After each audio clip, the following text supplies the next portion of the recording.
everybody. This is Leah and it's that time of the week again. Welcome to our reading of inspiring messages for May 26th through June 1st, 2014. In this video, we are going to do something different from how we've been conducting our readings in the previous weeks. I am actually going to ask you to allow the first number, anywhere from 1 to 10, to pop into your mind. Okay, do you have a number now? Make sure you do before we continue. Any number from 1 to 10. Alright, so if your number falls in between 1 to 3, your reading for this week is courtesy of Jennifer Galasso's Crystal Visions Tarot, right here, which is the first set of messages we'll be taking a look at. So just hold on and I'll come back to you in a moment. Now, if your number falls in between 4 to 6, your reading will be with Doreen Virtue's Goddess Guidance Oracle cards, these right here.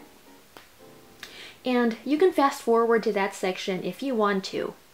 As for all of you whose number falls in between 7 to 10, your messages are going to come from the Archangel Power Tarot cards by Doreen Virtue and Radley Valentine. That will be the final segment of this video, and you can fast forward as well if you wish. So, I'm really excited. Let's get started.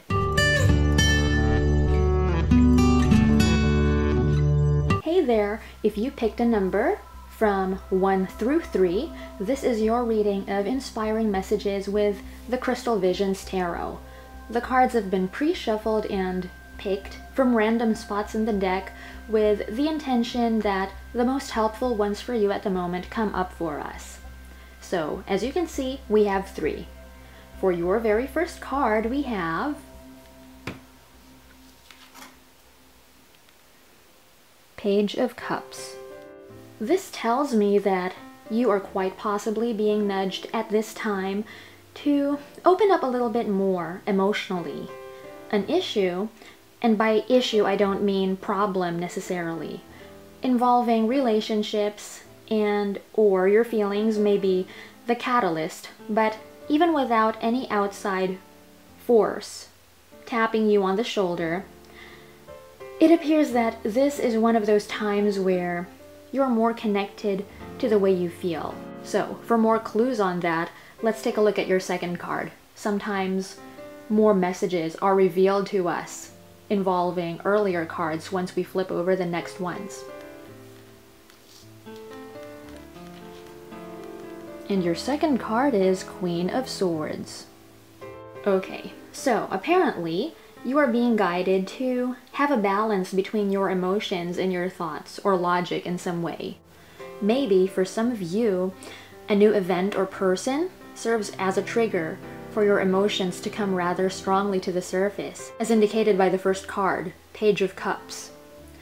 In which case, make sure you tap into the rational side of yourself as well, as symbolized by the Queen of Swords.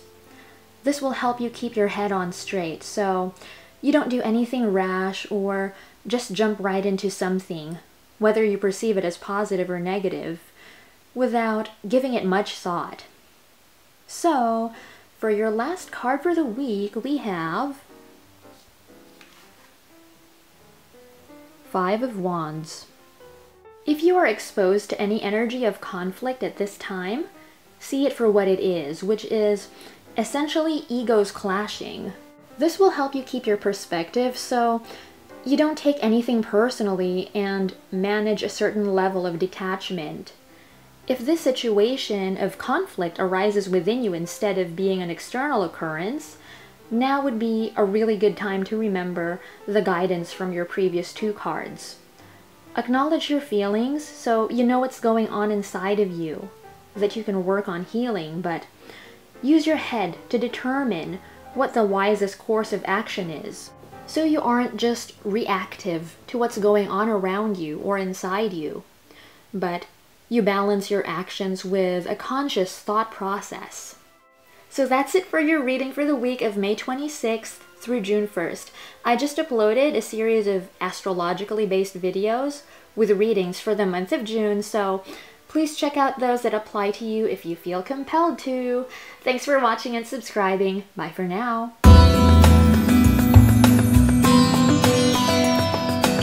Hey there! If your number was 4, 5, or 6, you've come to the right place. This is your weekly reading, this time with the Goddess Guidance Oracle cards. The deck was pre-shuffled before filming, with 3 cards pulled from random spots, along with the intention that the most helpful messages at this time come up for you. So, let's begin. Your first card is Abundancia, Prosperity. The universe is pouring its abundance out to you. Be open to receiving. The message here for you is to keep yourself open to receiving good.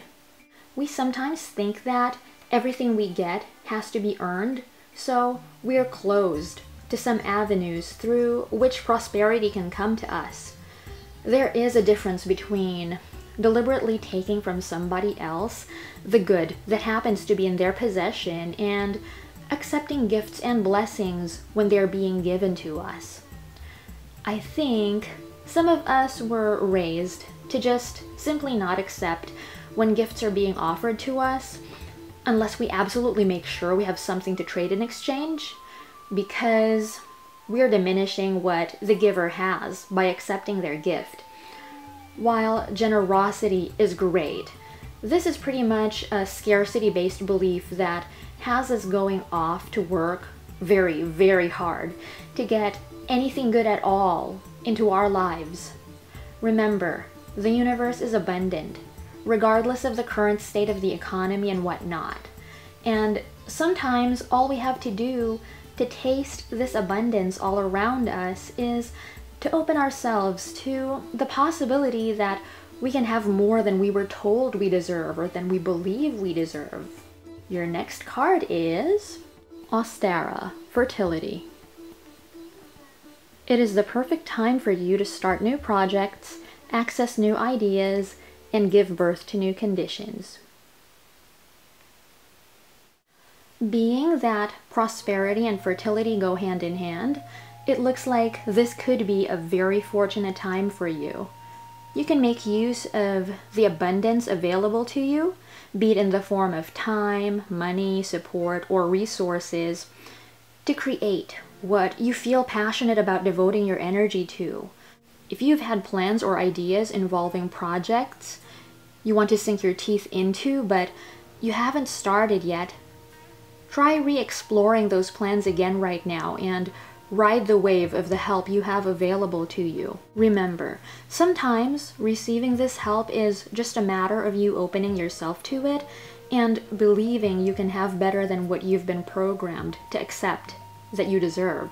And your final card for this week is Sedna, Infinite Supply. You are supplied for today and all of your tomorrows. I think, by the way, that the colors of the cards are just so pretty. I love pink and purple and lavender. But anyway, here you have another bit of encouragement regarding your supply. I think the message being delivered to you at this time primarily involves you seeing the potential in everything around you. There are more opportunities available to us than we think because we are so accustomed to holding on to our old views. We believe that there are limited ways, for instance, for money to come to us, so we don't even look into the potential of paths that are different from what we know. In effect, we close ourselves off to good. So that's it for your reading for the week of May 26th through June 1st. If you enjoy this, you may also like the videos that correspond to you among my astrological series that I posted just yesterday. I'll see you again next week. Thanks for watching and subscribing. Bye for now.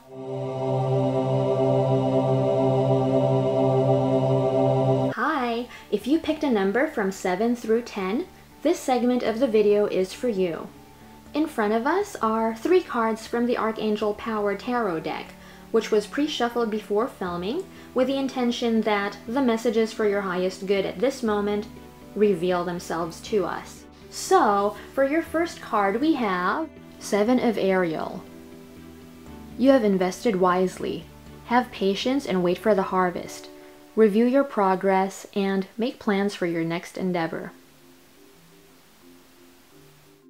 This tells us that you are in a period of stepping back for a moment and waiting to reap what you've sown. If you're feeling bored right now or unhappy with being in what feels to be like a plateau phase where nothing's happening, just wait. Life happens in cycles, and with the awareness that you happen to be at a time of incubation, or you could say hibernation, you can allow yourself to relax a little and let nature take its course. Drop the harsh expectations you have of yourself and enjoy this quiet time. The wheel will turn and you'll see things will start to happen again when the time is right. Your next card is number 20 from the Major Arcana, New Beginnings, Archangel Jeremiah. Starting a new life, finding your purpose, a forgiving and compassionate review of the past. In line with your first card, this indicates that perhaps the reason you are experiencing a break in your life at the moment, whether it's self-imposed or not, is because it's actually time for huge changes.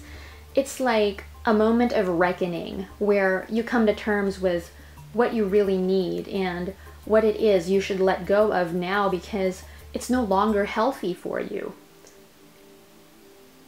Whether or not you decide to voluntarily release the old so the new can come in, just remember that natural forces have a way of pushing themselves through, regardless of our resistance to them. So if you don't make the move to change what you know it's time for you to change, it could happen on its own when you least expect it, and sometimes, or a lot of the time, rather dramatically, so it catches your attention, where if you didn't learn your lesson before, it will be pretty hard for you to miss it now. Moving on to your final card for the week, we have number 15 from the Major Arcana, Decision, Archangel Jophiel. Release yourself from that which holds you back, a need to detox, unnecessary worry based on a lack of self-confidence. And I think it's very interesting that you should get this message after we explored your last card. It seems like what we just talked about is being underlined, and to give it more meaning, let's acknowledge what the equivalent of this card is in the traditional Rider-Waite-Smith tarot, and that is the Devil, which is an indication of unhealthy habits and vices we cling to. When this card shows up, we are being faced with the reality that we are harming ourselves by continuing our current behavior. While it is a choice to keep going down the same road, knowledge is power, and if we knew that our lives could be so much better when we aren't giving our precious energy to what drains rather than nourishes us, we should ask ourselves why we'd rather do this than make the necessary changes if we remain resistant. So that's it for your weekly reading with me, Leia. I'll be back next week, so make sure to subscribe if you want to see the upcoming video the moment it's uploaded. I also have a special monthly series of astrologically based videos I just uploaded yesterday, so go ahead and check those out if you are interested. Thanks for watching, bye for now, and namaste!